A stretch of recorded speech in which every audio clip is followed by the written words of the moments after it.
Hello everyone, welcome to Rudra academy. आज NCERT class sixth की geography का ये हमारा फिफ्थ लेक्चर है। हमारा चैप्टर फिफ्थ है major domains of the earth. तो जैसा कि हमने पिछले चैप्टर में पढ़ा था कि अर्थ ही एकमात्र ऐसा प्लेनेट है जहाँ पर लाइफ पॉसिबल है। ह्यूमन बींग्स यहाँ पर रह सकते हैं क्योंकि लाइफ फॉर्मिंग एलिमेंट्स जैसे कि लैंड, वाटर, एयर सिर्फ यहीं पर मौजूद होते हैं। अर्थ की सरफेस ऐसे फॉर्म हुई है कि यहाँ पर इन्वायरमेंट के थ्री इम्पोर्टेंट कंपोनेंट्स आपस में मिलते हैं और इंटरैक्ट करते हैं और एक दूसरे को प्रभावित करते हैं। पृथ्वी का ठोस भाग जिसे हम लिथोस्फेयर बोलते हैं, अर्थ के चारों तरफ जो गैसेस की लेयर है उसे हम एटमॉस्फेयर बोलते हैं, जैसे कि ऑक्सीजन, कार्बन डाइऑक्साइड, नाइट्रोजन और ऐसी ही अन्य गैसेस। अर्थ का एक बड़ा पार्ट वाटर के अंदर है और इसी को हम हाइड्रोस्फेयर बोलते हैं।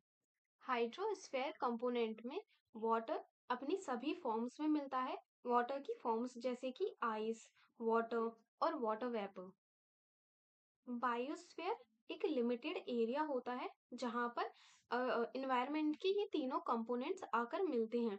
तीनों कंपोनेंट्स लिथोस्फेयर, हाइड्रोस्फेयर और एटमॉस्फेयर, और यहीं पर सभी तरह के लाइफ फॉर्म्स पाए जाते हैं।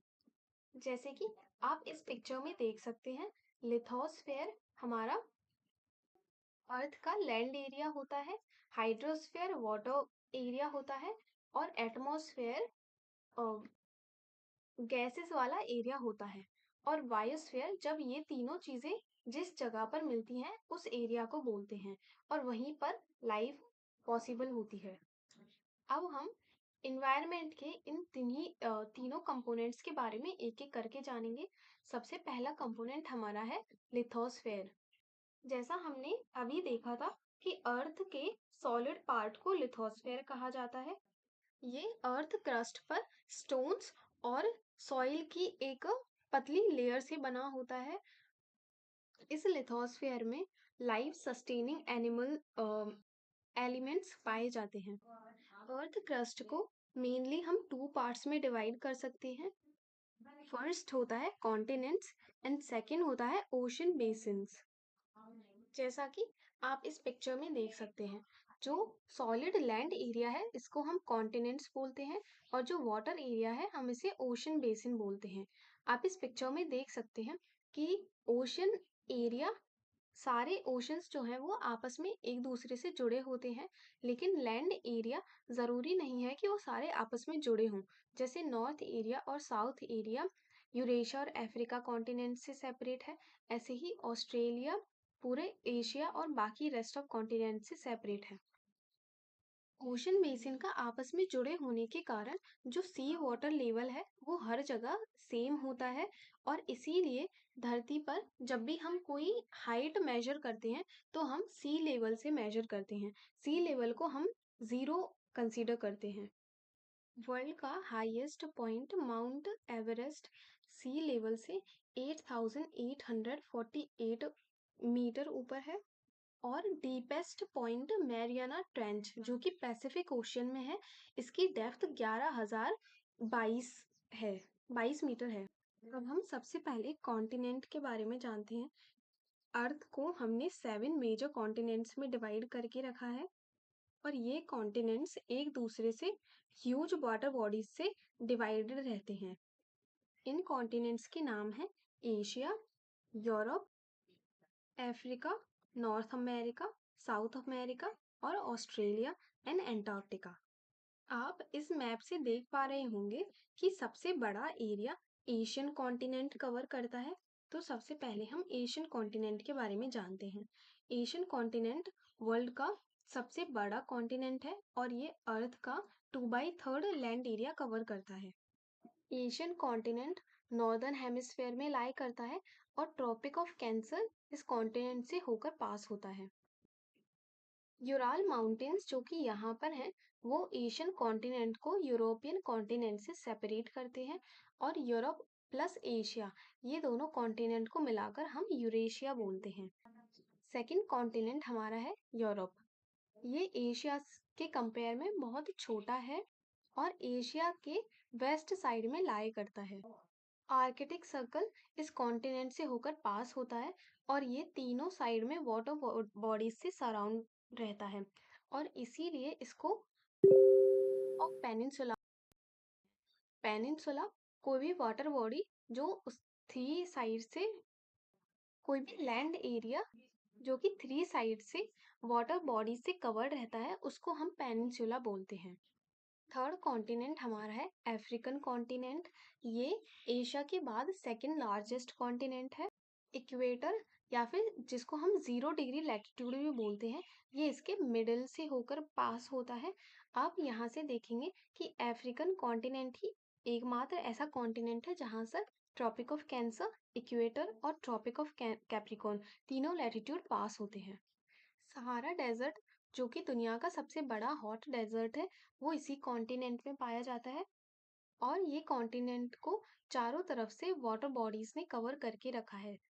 आप यहाँ पर नोटिस करेंगे कि दुनिया की सबसे लंबी नदी जो कि नाइल रिवर है, वो भी इस कॉन्टिनेंट में ही पाई जाती है। फोर्थ कॉन्टिनेंट हमारा है नॉर्थ अमेरिका।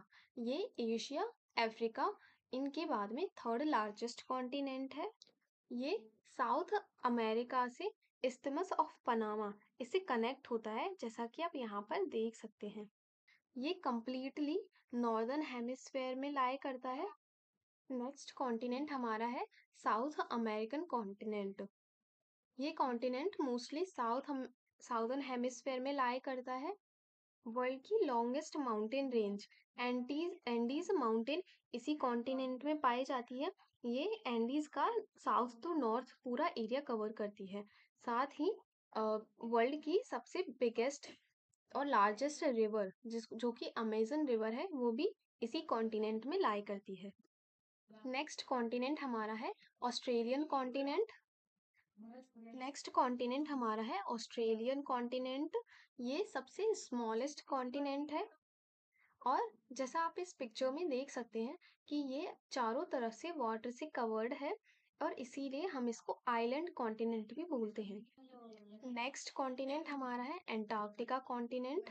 ये कम्प्लीटली साउदर्न हेमिस्फेयर में लाई करता है और साउथ पोल इसके बिल्कुल मिडल में लाई करता है। ये हमेशा थिक आइस शीट से कवर रहता है और यहाँ पे कोई भी परमानेंट ह्यूमन सेटलमेंट नहीं है।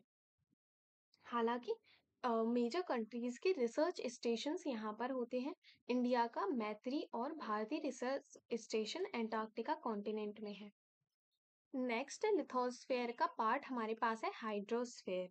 तो हम इसके बारे में देखते हैं। अर्थ को हम ब्लू प्लेनेट भी बोलते हैं क्योंकि 70% एरिया अर्थ का वाटर से कवर्ड है और सिर्फ 29% एरिया ही लैंड है। हाइड्रोस्फेयर को हमने ओशंस में डिवाइड करके रखा है। अर्थ को 5 मेजर ओशंस में डिवाइड करके रखा है। Pacific ocean, Atlantic ocean, Indian ocean, southern ocean and Arctic ocean. अब हम एक एक करके इन ओशंस के बारे में थोड़ी थोड़ी इंफॉर्मेशन लेते हैं।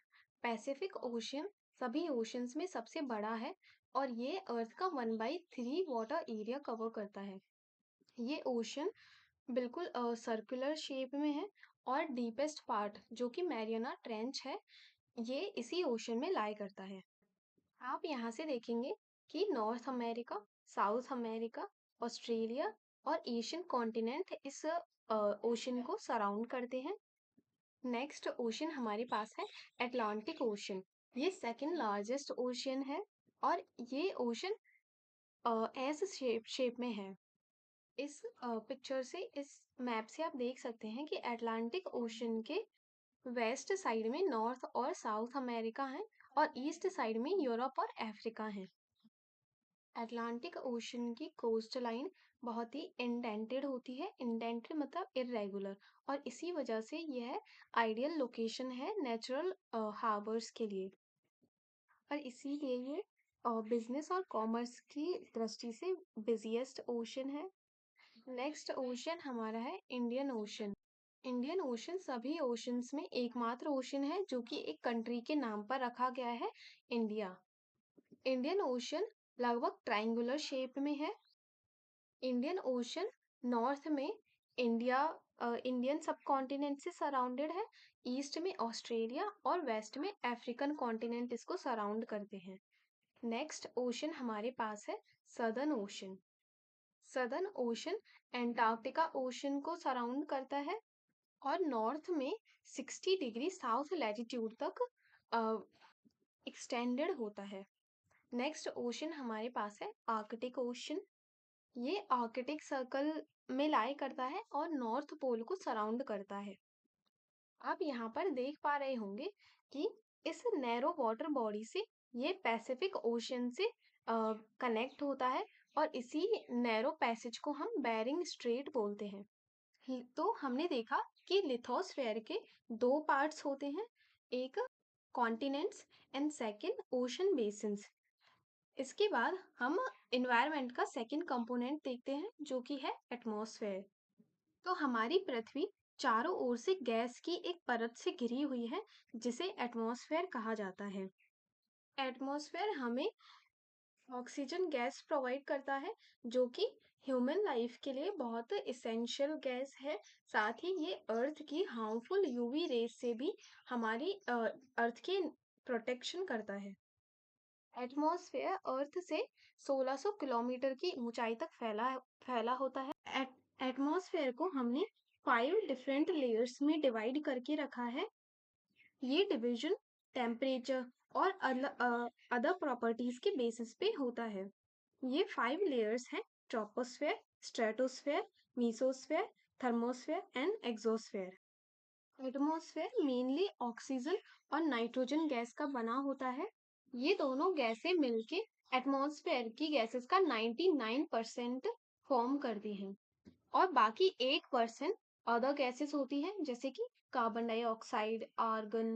ऑक्सीजन हमें ह्यूमन बींग्स को सांस लेने के लिए एक इसेंशियल गैस है और नाइट्रोजन गैस लिविंग ऑर्गेनिजम्स की ग्रोथ के लिए रिस्पॉन्सिबल होती है।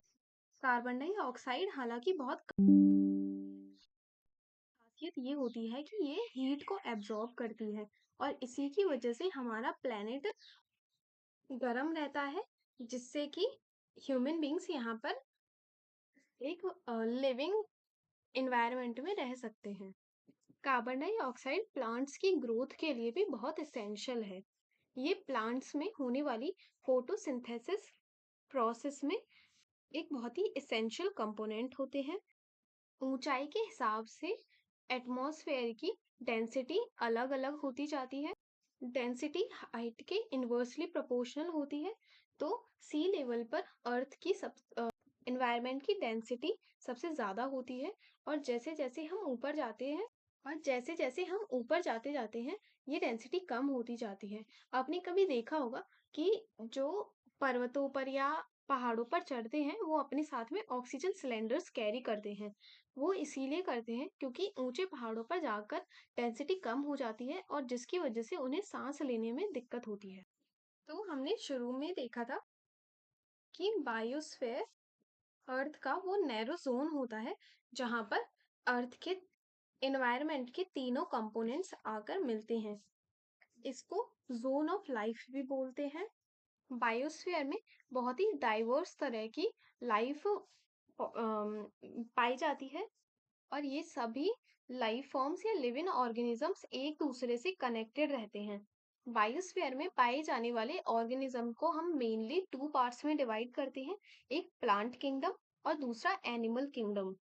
अर्थ पर पाए जाने वाली ये तीनों कंपोनेंट्स एक दूसरे को आपस में इम्पैक्ट करते हैं। जैसे कि अगर हम उदाहरण देखें, जैसे अगर लकड़ी काटने के लिए या फिर खेती करने के लिए हम फॉरेस्ट को काटते हैं और उसकी वजह से जो स्लोप वाले एरिया होते हैं वहां पर मिट्टी लूज हो जाती है और जब बारिश वहां पर आती है तो उसके साथ में बहने लग जाती है।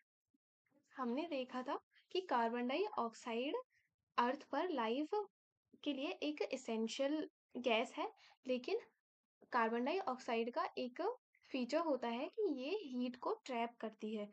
जैसे ही एनवायरनमेंट में कार्बन डाइऑक्साइड ज्यादा होने लगती है तो अर्थ का टेम्परेचर भी ज्यादा होने लगता है और ज्यादा टेम्परेचर होना अर्थ पर लाइफ को इम्पैक्ट करता है और इसी को ग्लोबल वार्मिंग कहा जाता है। तो हम समझ सकते हैं कि अर्थ पर मिलने वाले रिसोर्सेज को हमें लिमिटेड और जुडिशियसली यूज करना होगा ताकि इन्वायरमेंट के इन तीनों कंपोनेंट में बैलेंस बना रहे, क्योंकि जब ये तीनों कंपोनेंट्स में बैलेंस बना रहेगा तभी हमारी लाइफ भी अर्थ पर पॉसिबल हो पाएगी। ट्रेडिशनल इंफॉर्मेशन देखते हैं। ग्रीक भाषा में लिथोस मतलब होता है स्टोन और एटमॉस मतलब होता है वेपर और ह्यूडोर मतलब होता है वाटर और बायोस मतलब होता है लाइफ। तो जैसा कि हमने देखा था, लिथोस्फेयर अर्थ के सॉलिड पार्ट को बोलते हैं जो कि स्टोन्स से फॉर्म होता है। एटमॉस्फेयर हम उस पार्ट को बोलते हैं जहाँ पर वाटर उसकी वेपर फॉर्म में पाया जाता है और बायोस्फीयर हम उस पार्ट को बोलते हैं जहां पर लाइफ पॉसिबल होती है। न्यूजीलैंड के एडमंड हिलेरी और भारत के तेंजिंग नॉर्पे शेरपा 29 मई 1953 को पृथ्वी के सबसे ऊंचे पॉइंट माउंट एवरेस्ट पर चढ़ने वाले पहले व्यक्ति थे। जापान की जुंको ताबेई विश्व की पहली महिला थी जिसने 16 मई 1975 को माउंट एवरेस्ट पर कदम रखा। बछेंद्री पाल भारत की पहली महिला जिसने 23 मई 1924 को एवरेस्ट पर पहला कदम रखा। हमने देखा था कि नॉर्थ अमेरिका साउथ अमेरिका से एक नैरो स्ट्रेट पैसेज से जॉइंट है जिसको कि हम इस्थमस ऑफ पनामा बोलते हैं। तो उस पतली सी लैंड एरिया को बोलते हैं जो कि दो बड़े लैंड मासेस को जॉइंट करता है। सिमिलरली इंडिया और श्रीलंका एक दूसरे से पल्क स्ट्रेट के थ्रू जॉइंट है। स्ट्रेट एक नैरो पैसेज ऑफ वाटर होता है जो लार्ज वाटर बॉडीज को कनेक्ट करता है। इस चैप्टर के आप हैंड रिटन नोट्स हमारे ऐप पर जाकर डाउनलोड कर सकते हैं और साथ ही इस चैप्टर की जो क्वेश्चन एंड आंसर की एक्सरसाइज है उसके आंसर्स भी आपको हमारे ऐप पर मिल जाएंगे। ऐप की लिंक आपको डिस्क्रिप्शन में मिल जाएगी। आप इस लेक्चर से के जुड़े फीडबैक्स आप हमारी कमेंट सेक्शन में लिख सकते हैं। Thank you for watching.